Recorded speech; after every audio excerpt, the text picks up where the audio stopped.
Hey folks, Rob Breakenridge here. Thanks for checking out our YouTube page. Be sure to like and subscribe. Also, you can find full episodes of our podcast, The Rob Breakenridge Show, at robbreakenridge.ca, as well as on Spotify and other platforms. In the aftermath of the federal election, Alberta politics have suddenly become a lot more volatile. Premier Danielle Smith has laid out some conditions she'd like to see Ottawa agree to in order to reset the relationship with the federal government and address some of Alberta's concerns. That, though, may be too little too late for those who have written off Canada altogether and are ready to leave. There's a real push right now for an independence referendum, and given what the Premier has proposed with regard to changes around the mechanisms to provoke such a vote, feels like the horse may be out of the barn as far as a referendum is concerned. I would expect Albertans to vote to remain in Canada, but I wouldn't sit here and guarantee that. Of course, there is all the uncertainty and volatility that comes with such a campaign, and it all just feels very unpredictable right now. Our next guest has some interesting insight and perspectives on all of this. Derek Fildebrandt is a former MLA here in Alberta. He's publisher, president, and CEO at the Western Standard. Here's that conversation. Well, our next guest, a former member of the Alberta Legislative Assembly. He is the publisher, president, and CEO of the Western Standard, westernstandard.news. Derek Fildebrandt, so great to have you with us here today. How you doing? I'm great. It's been a long time since you and I have been on a show together, and so thanks for having me on your inaugural show. Good luck. Well, I appreciate that. Lots to talk about, obviously. I do want to start with a story that the Western Standard, I think, first broke about the upcoming by-election in Olds, Didsbury, Three Hills. Now, it's kind of ironic in a way because it was a by-election in Olds, Didsbury in 1982 where a separatist MLA was briefly elected. Maybe the UCP not taking chances this time around, appointing a candidate. What does that tell you about where things are at right now? Yeah, a few things. So I know the constellation of independence parties that are out there are licking their chops at the chance to make history repeat here. This constituency might be the most famous constituency in Alberta for the fact that in 1982 it elected an MLA in a by-election from the Western Canada Concept Party, which isn't around anymore, but it's kind of a forerunner to many of the independence parties that are out there today. So Nathan Cooper was appointed. He was the Speaker of the Legislature. He was appointed to be Alberta's Trade Representative to Washington. This seat holds so much symbolic value. So all these independence guys are going to want to contest it. I thought it was so the leader under the UCP's rules, the leader's got the right to appoint candidates, and I think there are some there's some legitimate uses of that. There's some illegitimate uses of it. Which side of that you fall on depends on if you like the candidate or not. For the most part, do you like the outcome of it? I thought it was a curious decision to appoint because Danielle Smith has been trying her damnedest, and I think so far pretty successfully, to keep the independence issue an intramural affair, that the UCP is now the biggest of possible tents, where you've got federalists and nationalists inside of the same party fighting over not the curriculum or a marginal tax rate, but over an existential question. So that's a tough, tall order to begin with. She's trying to keep it an intramural affair. So I thought this would be a pretty good opportunity for them to have a big open nomination. And very clearly there'd be some independence candidates and some federalist candidates and some people trying to walk a finer line in the middle, duking it out. And that would be sure to keep it an intramural affair. I guess the other side of that argument would be it would be very divisive, having UCP members in a mega nomination in a guaranteed super safe conservative seat, duking it out on very clear, it's not like kind of red Tory, blue Tory lines, but on such a clear issue as independence. So I guess maybe it would have been divisive, but it now opens up the possibility of it being divisive outside the UCP. The question is, has Danielle Smith, by making the independence issue non-legislative, by lowering the bar on citizens initiative, is that enough to keep these folks happy? It's an open question.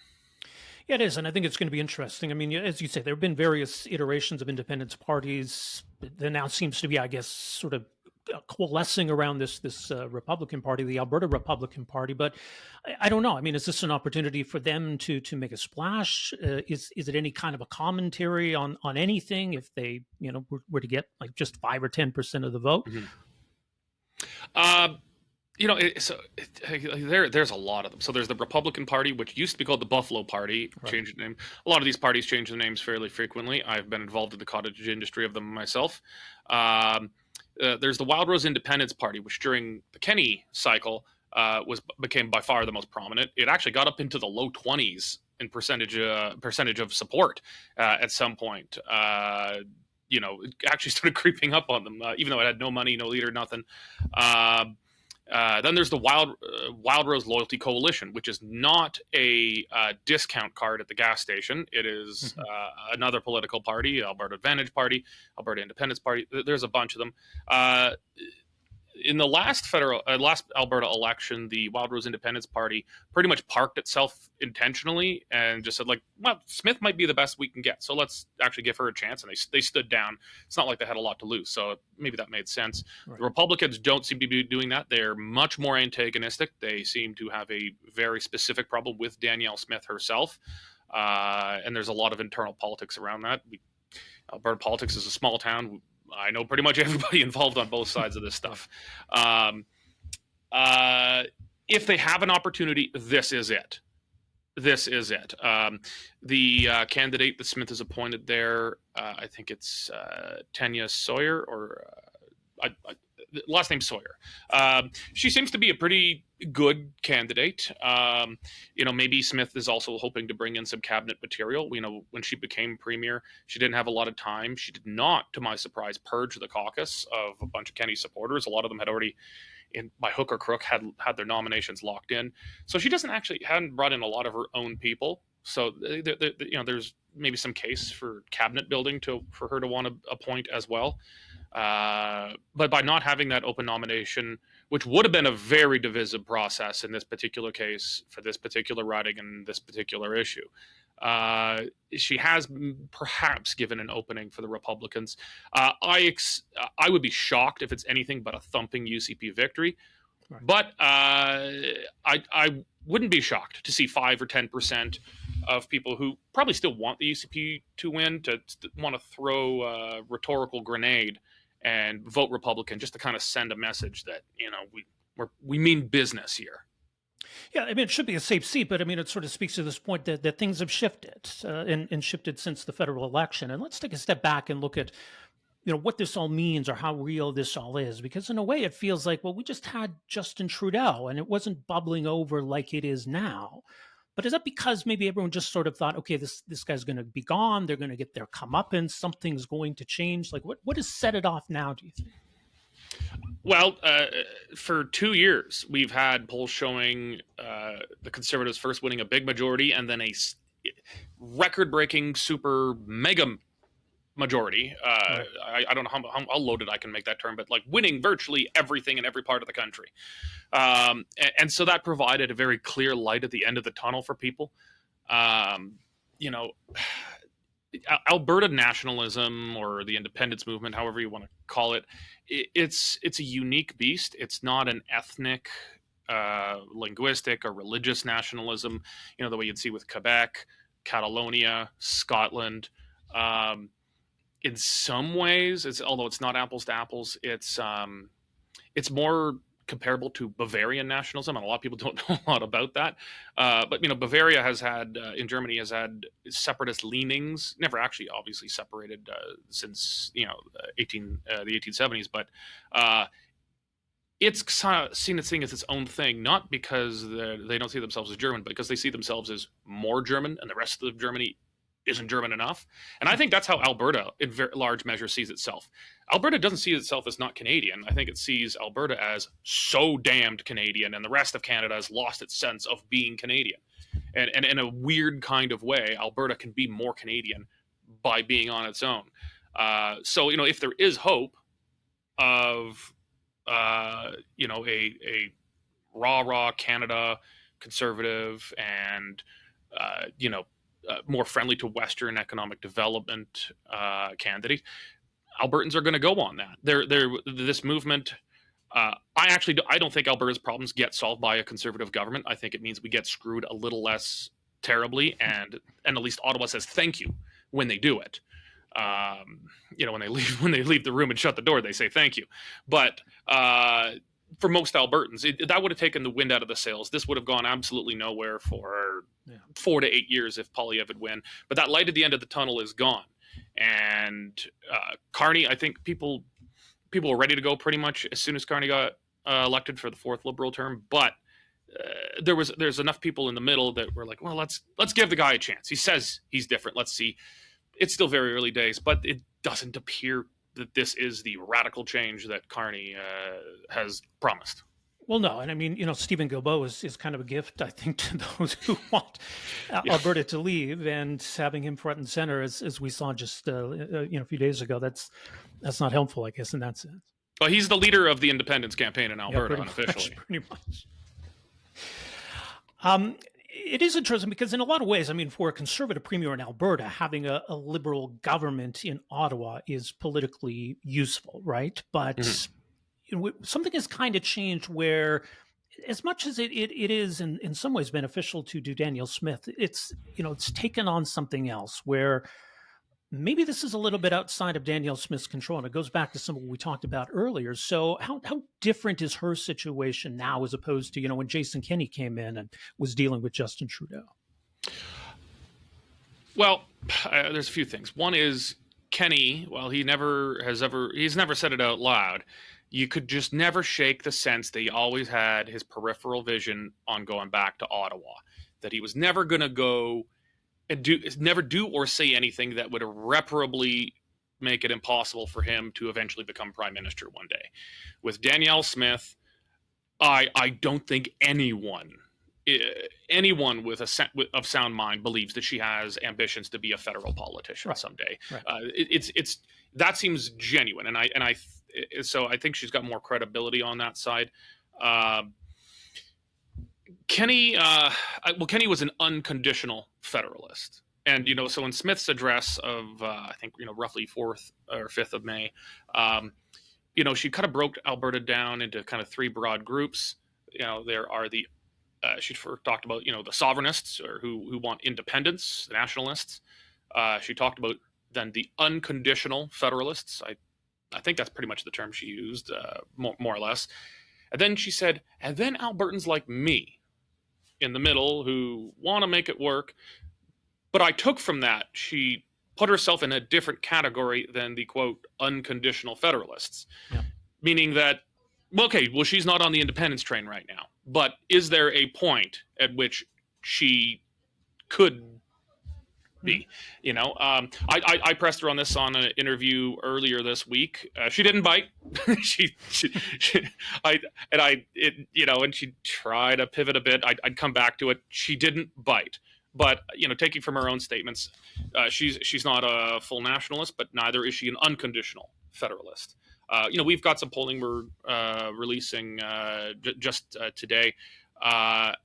Again, I always ask how you ask this question. If you ask about separation, support for leaving is lower than if you ask about independence. The way I always put it, it's you go to the singles bar and say, you can say, hi, I'm newly divorced, or you can say, hey, I'm single. It might mean the exact same thing in the context, but it has a very different implication. One sounds a lot more positive and forward-looking than the other does. And so anyway, it had independent support at 45%. I thought that's on the high end of what we've seen so far. So I actually asked the pollster to go back and get a bigger sample size, and the results held up. We'll see how other pollsters measure up to it as well. But we commissioned Main Street, a pretty reputable and often even kind of liberal-leaning polling firm. We commissioned them during the Kenney years, and at its height, Alberta independence got to 45%, depending on how you ask the question. Actually, in that question, we asked, should Alberta leave if it goes along with British Columbia and Saskatchewan? So that's maybe the most positive way to ask the question. So you're going to get a higher result on that. But yeah. Oh, so I don't mean to be the politician dance around your question. So to come back to this, Smith is also keenly aware that no Alberta Conservative premier has finished one single term Right. since Ralph Klein in 2004. I was in high school the last time an Alberta Conservative premier finished one term. Rachel Notley may have been one and done, but at least she finished her term. Jason Kenney, Alison Redford, Ed Stelmach, none of them have finished one single term. I've predicted that Smith would be probably the first to do it. I mean, she's in very dangerous waters here, but I think this actually does increase her chances of staying. I'll tell you, if she had just merely said, "I'm going to have a panel," and I hear you, but there is no possible outlet for the independence movement to move other than a new party. One of two things, or possibly both, would have happened. That new party would have broken in and actually made a real. We would have completely destroyed the UCP's sense of unifying the right. Or two, she would have been overthrown as leader of the UCP. She's very, very aware that it happens literally every time in the last 20 years. Some of this, I think, is politics. Yeah, maintaining the unity of the party and the government. But, perhaps she also just genuinely believes that this is the right thing to do. She's talked about the need for citizens initiative back when she was working on the Calgary Herald's editorial board with my opinion editor, Nigel Anniford, back when she was on QR with you. So that's not new policy for her. Just the timing is obviously maybe a little less than coincidental that legislation's being amended to the point where it's actually usable now. Yeah. Well, and I mean, I assume you agree. It feels like it's going to happen. Like it feels like there's now an inevitability to this. Now, there's the question of when and what happens between now and then. I think Danielle Smith would rather this be next year, and maybe we end up seeing an early election in some capacity too. Like, put this off and deal with some of these issues in the meantime. If it happens sooner, it's a little more volatile, perhaps. But clearly, those who are pushing for this, they want it sooner. So. Your thoughts on the inevitability and when this is likely to happen? It's inevitable now. I mean, I think citizens initiative legislation is a generally positive thing. It doesn't always work out positive, and that's politics. Sometimes you win, sometimes you lose. I think the threshold should be high enough so that we're not voting on 99 propositions like California every couple of years. But it shouldn't be so high that it's literally, for all intents and purposes, impossible to actually use, like Saskatchewan still is and Alberta's was until like yesterday. So if there is a particularly burning issue that can motivate and animate people like this, that it can be put to a ballot. The premier, in her address of May 4th or 5th, she said that this would likely happen in 2026, very likely alongside some other referendum questions. Yeah.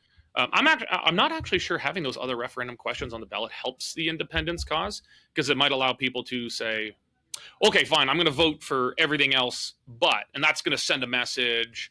So I actually think that might actually hurt the independence. The pension plan thing. Yeah. So by putting that stuff on, it's you can vote for pension plan, you can vote for all police force or whatever happens to be on that ballot. It might allow people to vent without actually clicking yes. Yeah. So I think that potentially hurts it. I think we're looking at 2026. The legislation, I think, leaves some discretion to the cabinet about when the vote actually gets held. So, I mean, if this thing was submitted today, I don't think we see it take place during the municipal elections. I don't think that's good, regardless of what side you're on. An issue like this should be debated very thoroughly and rigorously. There are many on both sides who just, independence is a panacea and they don't want to debate any of the details. That's wrong. And then, a lot of the unconditional federalists who say any discussion of this is treasonous, and Alberta would be Kazakhstan if it was on its own. So I think we need time. Not that I'm expecting a lot of nuance. That's just not the way political debate works at the best of times, let alone 2025. But I think time for us to vet the issues and dig into it, for people to really consider this, so that I want a yes vote. I want a successful independence vote, but I don't think people should vote just on a knee-jerk reaction. We're pissed off about one election cycle. You don't declare independence because of an election cycle. Maybe that's the catalyst that finally lit the fuse to make this happen, but it shouldn't just be, we lost an election, I'm taking my ball and going home. It needs to be a much bigger more considered decision than that. Getting back to Danielle Smith, and you mentioned, how she sort of positioned herself in the middle between these two sides. And I mean, once we get into a referendum, there are going to be two sides, and presumably those will have leaders or kind of public faces. And no one's really declared that. But let's say hypothetically, you've got Preston Manning, Stephen Harper on one side, or Jason Kennedy, or people like that, and that leaves Danielle Smith nowhere. I mean, how does Danielle Smith survive or have credibility if in the midst of all of this, she's on the fence or she runs and hides? I think it's going to be, I've written about this. I think it's going to be very difficult for her to stay neutral to the end. She's trying to play, be both good cop and bad cop, Yeah. I mean, at the end of it, it also depends on what's in her heart. She has said there's 6 months for them to meet the demands she's laid out to Carney. I actually thought these demands were pretty low hanging fruit. There was no constitutional change in there. Like Albertans are treated as second class citizens. Albertans and people in Saskatchewan and to an extent British Columbia are treated as second class citizens in representation in the House of Commons and in the Senate. There's no talk about fixing any of that because then Quebec comes and they'll talk about a bunch of French stuff. So there's no constitutional issues on the table. This is all pretty achievable legislative stuff that if Carney was interested in keeping Alberta and Saskatchewan and Canada, he would meet. Some have said, these are impossible demands. She's setting it up to fail. I really don't see it. I think these are achievable. They're big changes. They're substantive, but they're very achievable. There's no constitutional changes required for any of it. If at the end of that, I asked her the interview just the other day, if the 6 months run out, you said the status quo will not continue. Well, what if the status quo does continue and the time has run out and we're now staring down the barrel of the independence vote? What would you do? And, she just said well, I hope that won't happen. So I didn't get a clear answer. It's going to be hard for her. We're looking at hosting debates in both Alberta and Saskatchewan on this issue.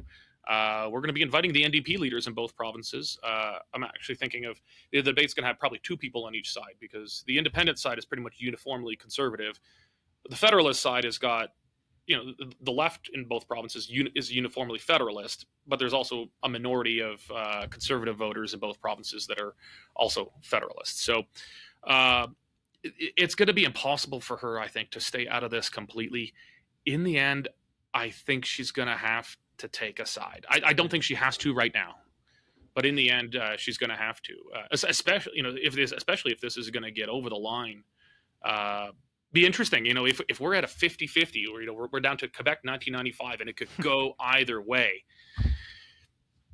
The premier's weight one way or another would move it at that point.